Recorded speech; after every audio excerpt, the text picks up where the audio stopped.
What's going on, folks? It is a beautiful Wednesday afternoon. We are going to head on down to the casino and spend it inside playing some poker. We are about $1,300 negative in the 1-3 challenge, so let's get back on the positive this video. No, I'm kidding. Let's get to less than negative four figures. So we got to win, I don't know, 350 bucks today. Let's do it. We're going to play a pretty long one today, I think. We'll see. We'll see how I feel.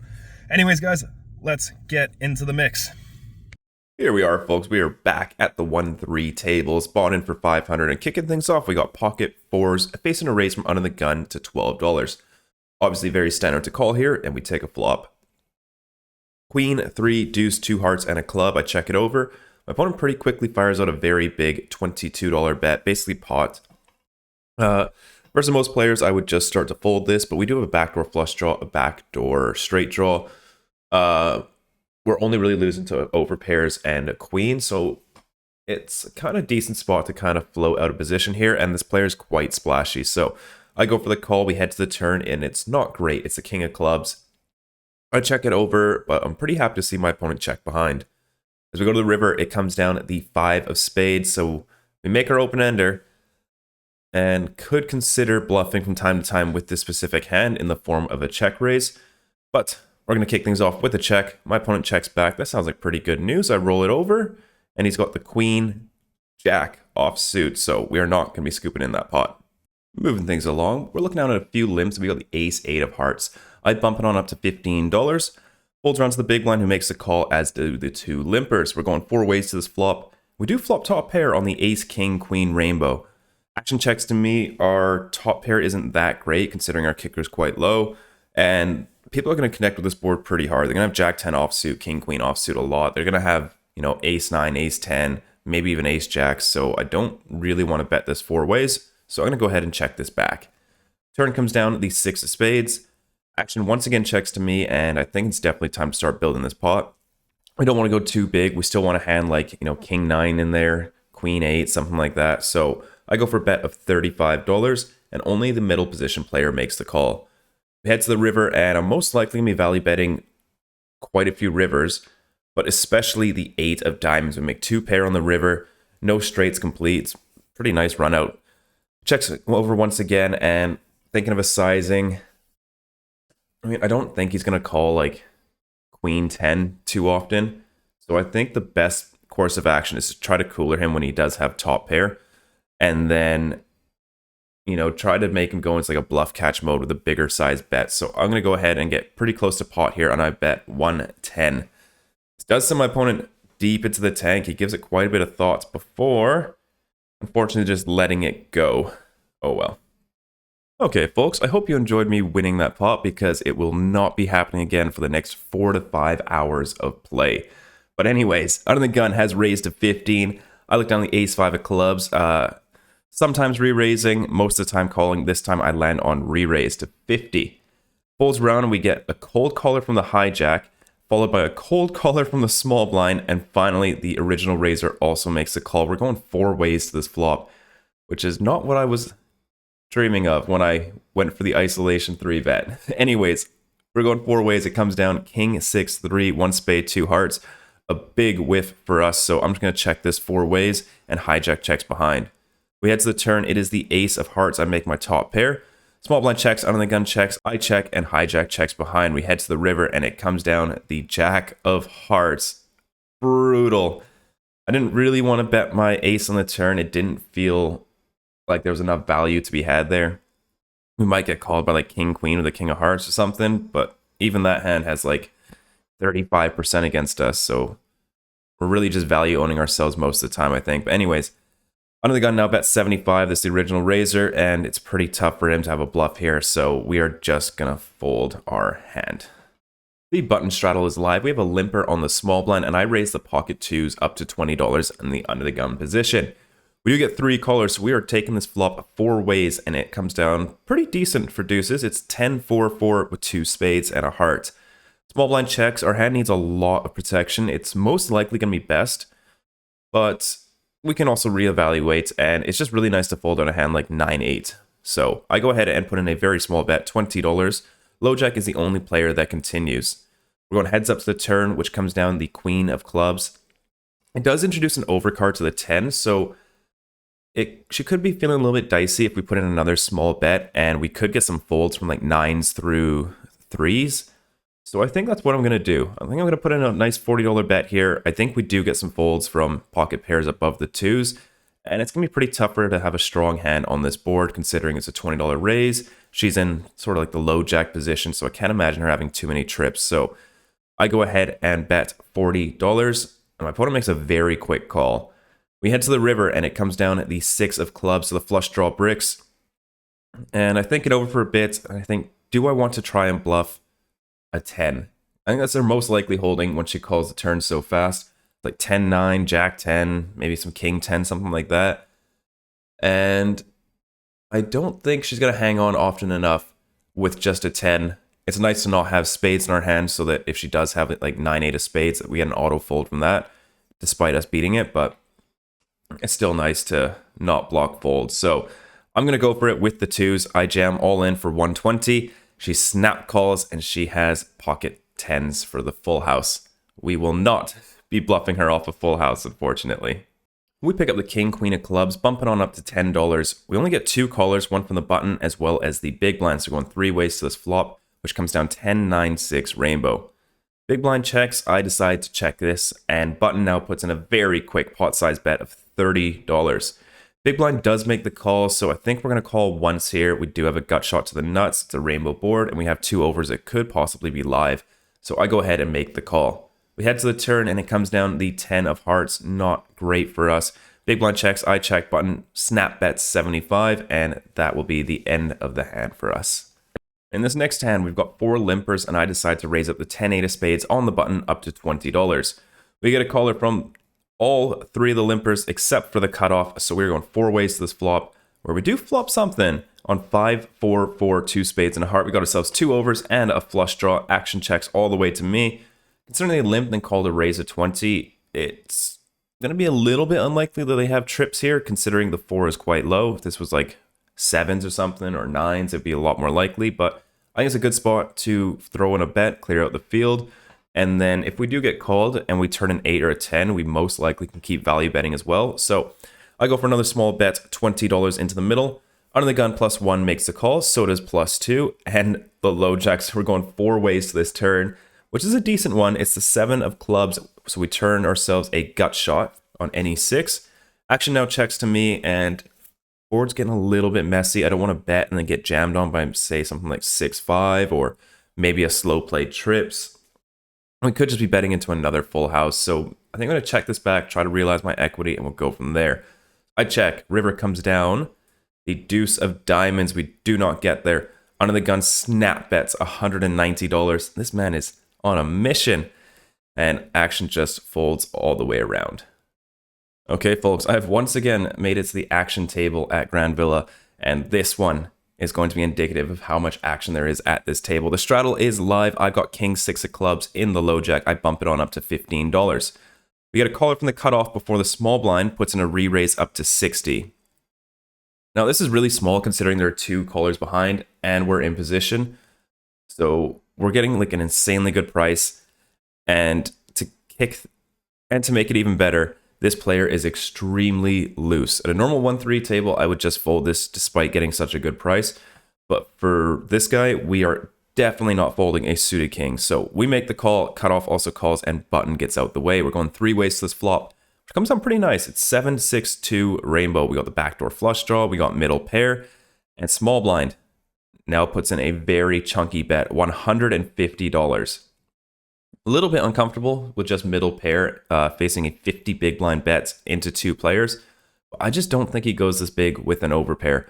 I am fairly confident my 6 is good here.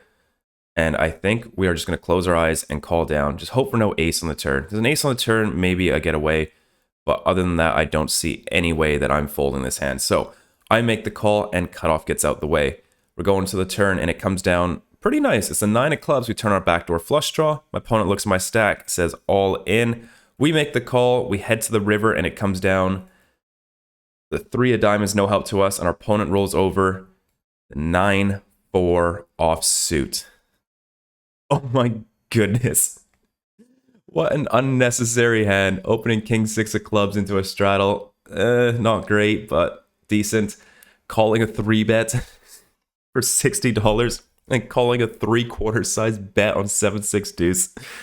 Oh my goodness, that was the most unnecessary 1-3 hand I've ever played. There's no need for this at all. But we are unfortunately going to get stacked this hand, and we will have to reload.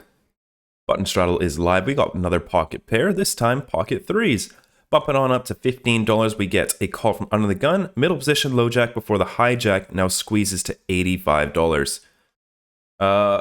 Usually there's like this 10-to-1 rule, but I think that given we are going to go very multi-way to this flop, I think you can kind of throw that out because it's going to be very likely that we manage to get stacks in with our flopped set if we do hit.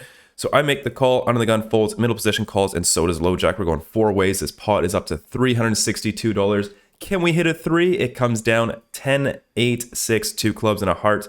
Unfortunately, we cannot. Check it over, middle position checks, low jack checks, and now hijack checks. We head to the turn, which is not great. It's the ace of spades. Gonna be really good for the original raiser who checked back. I check, middle position checks, low jack bets $25. Hijack, the original raiser, now goes up to $150, and we just fold. Okay, folks, we've been card dead for like an hour and a half now. Really haven't played any hands. I had pocket nines, but then there was a raise from early position and a 3-bet, so I had to fold them. And now we've got a straddle to 15. Middle position has limped, and the player to my right is raised to 85. And I look down at ace 3 of spades, and we have to let it hit the muck. You have no idea how bad I just wanted to rip that in. But anyways, discipline. Okay, button straddle is live. Big blind has limped, and guys, I've not played a hand in 2 hours. I am so excited to look down at ace 4 of diamonds. We raise it on up to $25 over the limp. Then we immediately get 3-bet up to $60 by a very tight lady to our left. Action folds back to me, and it's such a good price. I don't think we can fold, but also her range is going to be incredibly strong, and it's going to be very tough to realize our equity out of position because she's just going to bomb basically any flop. But the price is really good. I don't know. I make the call. We head to a flop, which comes down queen 6-3, 1 diamond. We do have some backdoors, so I could possibly call a 1/3 bet, but she just fires out 100, so we are done with this one. Okay, folks, we are in the game for like $1,600. We're down over 1,000 already, and it's just been like small little top-offs here and there. But we got the pocket kings. Let's try and turn things around. There's an under the gun limp, so I bump it on up to $15. Only the big blind and the limper call, so we go 3 ways to a flop, where we flop a set on king, jack, 3, 2 clubs, and a heart. We had so many opportunities to flop a set today, and unfortunately, the only one we flop is top set. But action checks to me, and it's very tough to get value with top set, but there are 2 clubs out there. There's some straight draws with like 10-9, ace, 10, something like that. So I'm going to go for a small bet here, $15. Big blind folds, under the gun folds. Oh, no. But at least we are dragging in our second pot of the day. It only took 6 hours of play. Middle position has raised to 15. I decide to flat the 10-9 of spades in the cutoff. We get the big blind to call, so we're going 3 ways to this flop, which comes down jack, 5, 5, 2 spades, and a club. Big blind checks. Now middle position puts in a bet of $25. I kind of just want to flat this because it's a little bit bigger than 1/3, and I think he wouldn't go this big without a hand that has connected at least a little bit. But I've also have a very tight image at this table. I've barely been playing any hands, so I think going for a raise here makes a little bit of sense. I do have some like 5-4, 6-5, ace-5 suited, so I think mixing in some flush draws is decent as well. So I'm gonna go for the raise here, and I bump it on up to $80. Big blind folds, and middle position, after a bit of thought, does make the call. We head to the turn, comes down the 3 of clubs, action checks to me. Now you generally don't want to be betting your flush draws when you can get jammed on and have to fold them. So I'm leaning towards check, but the more I think about it, the more I just don't think I can get jammed on too often by a jack or an overpair, because I either have trips, which means he's dead, or I have a flush draw, which means he has 80%. Like more than 80%. So I don't see too much value for him in jamming because I'm most likely going to be bluffing the river. And then he just gets snapped off when I have trips or if I have like ace jack or something. So I think it's a pretty good spot to continue betting here. And we want to size just about less than half pot to get it all in by the river. So that is what I do. I put in a wager of $90. My opponent gives it maybe 20 seconds of thought before announcing the bad news. He is all in. I did not expect to get jammed on here, but that one really, really sucks. We have to fold our flush draw. In this next hand, there's a raise to 20. There are 4 callers, and we look down at a beautiful pocket threes in the big blind. Only one option here. We're going to make the call and flop a set. So we toss in the additional $17. We go to a flop, which comes down king, 8, 10, 2 spades, and a club. No 3, unfortunately. I check it over. And action checks all the way until the button, who puts in a bet of $40. And we are done with the hand. Button straddle is once again live. We got a limper in the big blind before low jack raises it up to $30. I decide to flat this in position, could re-raise sometimes as well, but this time I did go for the flat. Button also comes along, as does the big blind. We're going 4 ways to this flop, which comes down 8, 7, 3, 2 hearts, and a diamond. Really can't connect today. It's not going too great. We're just going to check this over when action checks to me, and it checks all the way through. Head to the turn, and it comes down the king of hearts. Big blind now puts in a bet of $60, and that is it for our adventure in this hand. Straddle is alive, and I look down at 7-5 of clubs in the low jack. Good enough for a raise, so I bump it on up to $15. We get a caller from the hijack that cut off the button, the small blind, and the big blind, as well as the straddler. We are going 7 ways to this flop. Come on, let's hit something. It comes down at 9, 9, 2, 2 hearts, and a diamond. There's nothing for us. Action checks to me. I see no point in betting, so I just check this back. And action actually checks all the way through to the turn, which is the king of hearts.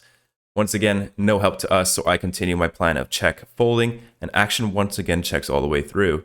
River comes down the ace of diamonds. Small blind now bets up for 50. Under the gun calls, we obviously fold, and that is that adventure for that hand. Button straddle is alive. Small blind has limped. I look down at king jack offsuit and raise it on up to $20. Folds round, but the button as well as the limper make the call, so we're going 3 ways to this flop, which comes down 9, 7, 6, 1 heart, and 2 diamonds. Action checks to me, and heads up, I might bet this 3 ways, probably not. So I'm going to check this and just try to improve to something on the turn, which comes down the 6 of spades. That is not an improvement. Small blind now bets up for $30, and we just fold. The straddle is live. I look down at king 6 of clubs once again, but this time from the button. I go ahead and raise it on up to $15, and only the straddler calls. Heads up to a flop of ace 9, 3 rainbow. Action checks to me. I think this board is good enough to go for a range bet with all of my hands, so a small sizing is used here. $10 goes into the middle before my opponent busts out a check raise up to $30. It's pretty tough to have value on this board. It's just sets and 2 pairs, and it's pretty hard to come up with some natural bluffs, but you could just be going crazy with like 5-4, 5 deuce, deuce 4, something like that. So I'm not really buying it just yet. It's just really tough for him to have value, and we do have a backdoor flush draw. So I make the call, we head to the turn. It is the king of spades. We improve to second pair now. My opponent keeps firing, but this time for pretty small, $25. I thought he would go a lot bigger if he had a bluff. So I'm getting a little bit worried that he may have an ace or a set here. But I think going for the call one more time is the correct play. I think he can still have just way too many bluffs here. So I make the call, we head to the river. It is the 4 of clubs, so I really don't like this card, as I think most of his bluffs are going to be connected around the 3, like the wheel cards. So maybe he made a straight with 5 deuce, or maybe he made like a 2 pair with 4-3 or something like that. But my opponent just checks it over. Very happy to check this back, and he rolls over the ace 8 offsuit. So did not expect him to be raising any top pairs. But yeah, it gets the max value from us. That is unfortunate. Button straddle is live. We have 2 limps, and I look down at queen jack offsuit middle position. This is too loose, but I'm very card dead, and I just want to get in the mix, and I haven't won a hand in like 2 hours. So we are going to try our best. I bump it on up to $30. We get a call from the button as well as the big blind and the under the gun player. We're going 4 ways to this flop, which comes down 7, 7, 6, 2 spades and a heart. Another whiff for us, so we just check it. Button puts in a bet of 75, and that will be the end of the hand for us. On to this next hand, we have another pocket pair, pocket 5s this time. I bump it on up to $15 under the gun. There is a straddle. Middle position calls, and now we get a re-raise from the hijack player. And then the player to his left jams all in for $102, folds back to us. We are unfortunately not going to be able to call this and set mine. The door will be open, so I just fold, middle position folds, low jack makes a call, and we would have lost anyways. We didn't flop a set, so we save $45. The straddle is once again live, and I raise the king jack offsuit up to $15 in the low jack. We get a call from the small blind, and we are going heads up to this flop, which comes out nice. It's king 10, 10, 2 diamonds and a club. We finally hit a flop. Small blind checks to me, and I could go for a bet here, but I don't mind having some top pair checks. He could have trips quite often here, considering he called out of the small blind. And if he's got a pocket pair, he's really not going to improve that much, and we could give him a chance to bluff. So I go ahead and check this one back. Turn comes down, the 6 of diamonds, introducing the front door flush. Now he leads out for $20. Nothing to do here but call. I think a raise would just be way overplaying our hand. So I call, river comes down, the 9 of diamonds. So brutal. He thinks for a bit and then fires out a bet of $35. And I don't think we can call this. I think he's just got too many flushes here. I mean, like, Queen Jack got there. I don't think he's betting it, but Queen Jack with 1 diamond just got there. He could still have like a full house or something. So yeah, we fold. Guys, with that, we are going to end our session. I can't keep playing. I am very card dead, missing all the flops. We've only won 2 pots today. It is rough. We are going to rack up after our 7 hours of play and book another 4-figure loss, unfortunately. All right, guys, that was another pretty bad session. We lost $1,190. Put the total numbers right here. And yeah, not a great session. We only won 2 pots out of like the 19 hands we played. And that was a long session. I played for about 7 hours today, so quite card dead. Couldn't really win a pot, but that's okay. I did want to take a look at my total stats and see what my downswing actually is, because I think it's better to look at it and then maybe you're exaggerating, make yourself feel worse about it, etc., etc. So it's looking about 220 hours of live poker. I'm down $14,000 in this time, but it's really not that long. You know, 215 hours is like 5,000 hands, which is honestly nothing. You can play that in a day online. So if you have a bad day online, you know, that's 200 hours of live poker. So it's not the worst case scenario. It's still pretty, you know, tough to go through a 14K downswing at 1-3 and a little bit of 2-5. But things are going to be okay. Still up 6 figures from poker since starting the vlog, so things are going to be just fine. But we are down quite a bit on this challenge, and I would really like to get back in the positive as soon as possible and start building up this 10K bankroll. So that is what we're going to do next session. Hopefully we run a little bit better, play a little bit better, just do all the things, increase the win rate. But anyways, guys, that is it for me. Thank you so much. I'll see you all next week.